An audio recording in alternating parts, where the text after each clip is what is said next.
Well, hey, friends, I want to take a few minutes to try to summarize our First Things First series, which goes all the way back to the beginning of the fall, where we were asking the question, is there one day that could change all of our days? And we began the series talking about how following Jesus changes everything. The day that we put our trust in Jesus is the day that changes all of our days.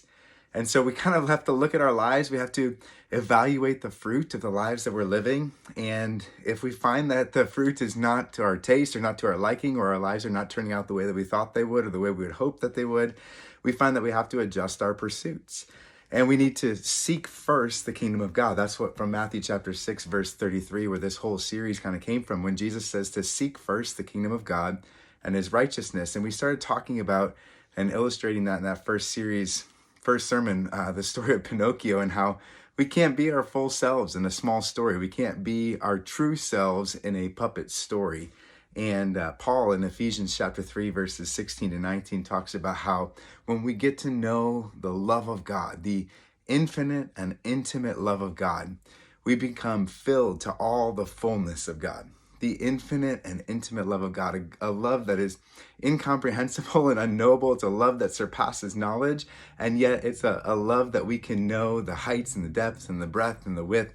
And it's a love that fills us to all the fullness of God when we seek first his kingdom. And that's the love that transforms us. That's the love that turns us from a puppet into a real boy.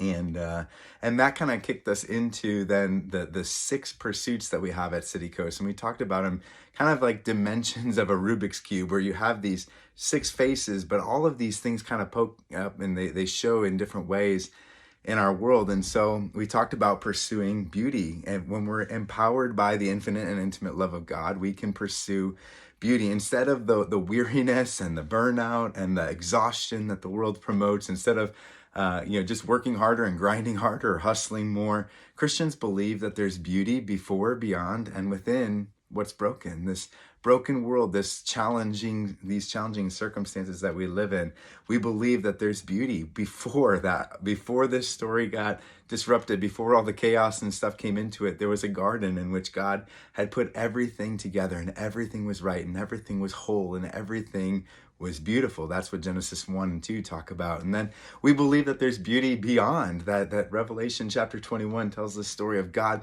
making everything new, that everything is restored, that everything is reconciled, that everything is eventually put right. There's beauty beyond this broken story that we're living in. And then Paul in 2 Corinthians chapter 4 talks about how there's even beauty within the brokenness, that these light and momentary afflictions that we're experiencing are preparing us. They're shaping us, informing us for a glory that far surpasses them all. Ecclesiastes chapter 3 verse 11 says that God is making everything beautiful in its time. And we have this window in our house, and I talked about a little bit. There's this window in our house that says life is beautiful. Beauty, B-E-A-U-T-Y, full, F-U-L-L. Life is beautiful. And what does it look like to look through the world through that window? To truly believe that God is making everything beautiful in its time. As Christians, we pursue beauty. That's one of the dimensions of pursuing or seeking first the kingdom of God. We also pursue freedom. Christians find that we're most free when we follow Jesus. Christianity isn't restrictive. That's how I always thought about it growing up, that Christianity was really restrictive. But really what Christianity does, what the gospel does, the true gospel does, is it reveals the invisible boxes that we're already living in. And it liberates us from those small stories, from those puppet stories. And it enables us to live more expansively, to see the vast supernatural elements of life, the bigger story, the biggest story, really. Because the truth of the gospel is a liberation story. And sometimes that's overt liberation, like Luke chapter 4, when Jesus talks about literally coming to set captives free and to free the oppressed. And sometimes it's covert liberation, like there's some spiritual slavery and some sensual slavery that we fall into, where we're tempted to trust sometimes in systems, or tempted to trust in ourselves more than we are strengthened or empowered to trust Jesus, to follow Jesus. Some of those systems and some of those those boxes, those invisible boxes, they become extremely restrictive. And Jesus's gospel, the life, death, and resurrection of Jesus, it liberates us. I would say it de-domesticates us. We told the story about Glennon Doyle's book Untamed and how she saw this cheetah in captivity, this cheetah that had been trained by a Labrador to do tricks for people who were watching. And we have we long like that cheetah to be de-domesticated, to be untamed. And I think that's what the true gospel does. The true gospel liberates our true and full self rather than restricting us. And so we pursue freedom. We pursue beauty. We pursue freedom. The third kind of piece of this was we talked about pursuing justice. And following Jesus is really the most compelling and effective path to justice. The world isn't going to become right in and of itself. It can't. The best the world can do when it comes to the scales of justice is to try to keep them balanced, but the scales are always moving. They're always kind of up and down. And so we have to look to where the imbalances are, and we have to advocate, and we have to move to bring balance to those. But there's never going to come a point in which the world is living with the right ethics, or educating people into those ethics, or enforcing those ethics in their totality. Following Jesus is not like it was for Israel in the Old Testament, where God had given the people a civil religion and a kind of a civil government and religious government that were fused. Jesus said to Pilate in John 18, "My kingdom's not of this world." And there's a lot of different things that the apostles wrote about in the New Testament with regards to how we live within the world. But what we find is that Jesus didn't advocate for crusading or conquering the way that the kingdoms of the world work.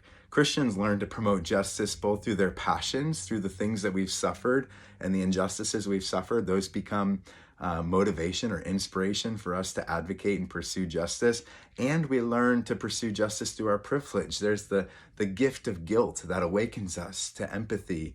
Rather than crushing us with shame, it empowers us to become advocates for justice when we see not only are there things we've suffered, but there are also things, injustices that we've benefited from.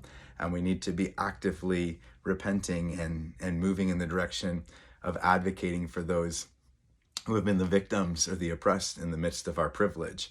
And so we talked about pursuing justice, which then kind of led us into this pursuit of love. What does it look like to pursue love, to seek first the kingdom of God and his righteousness by pursuing love? Love changes the way we see everything. And this was Jeannie's message to us, that when we open the door of our hearts, when we have Jesus knocking at the door, like Revelation 3 talks about, of our hearts, and we let Jesus in, his love leads us to full life. His love empowers us. Real love is transformational. It's not transactional. It changes us from the inside out. And we learn in the midst of being loved by God, we learn to love God with everything. We learn to love him with all of our heart, all of our soul, all of our mind, all of our strength.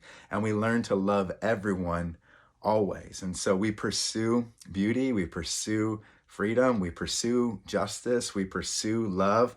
We also pursue truth. The true God gives us a true gospel that guides us in all truth. We have in our day and age a very dynamic relationship with the truth.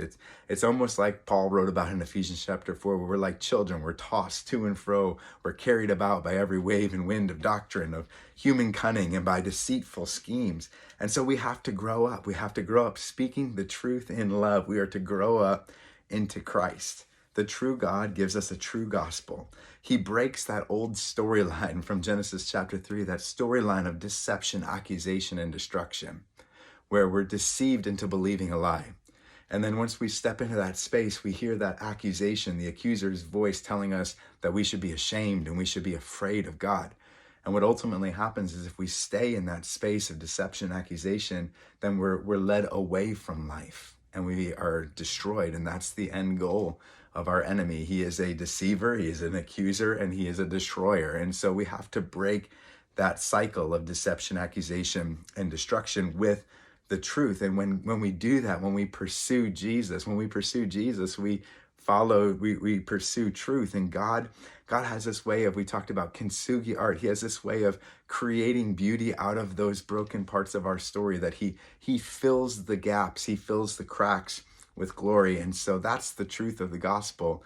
And it guides us into all truth and away from deception, accusation, and destruction. And we finished just this past week talking about pursuing peace. The Prince of Peace is the root, an incomprehensible peace. Peace that surpasses understanding is the fruit of our properly prioritized pursuits. When we seek first the kingdom of God and his righteousness in all of its dimensions, we find that we experience peace.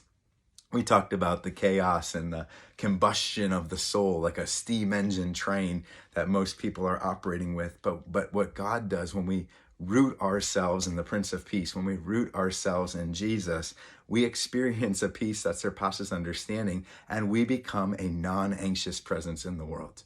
Which brought us all the way back to Matthew chapter 6, where we began the series talking about what is it that Jesus says? He says, don't be anxious about all the things that everybody else is anxious about. Don't get all worked up about the chaos and disorientation and confusion of life, but instead seek first the kingdom of God and his righteousness, and you'll experience all that you need. Seek first, put first things first, put Jesus first in all of these dimensions, and you'll find the full life that he promises.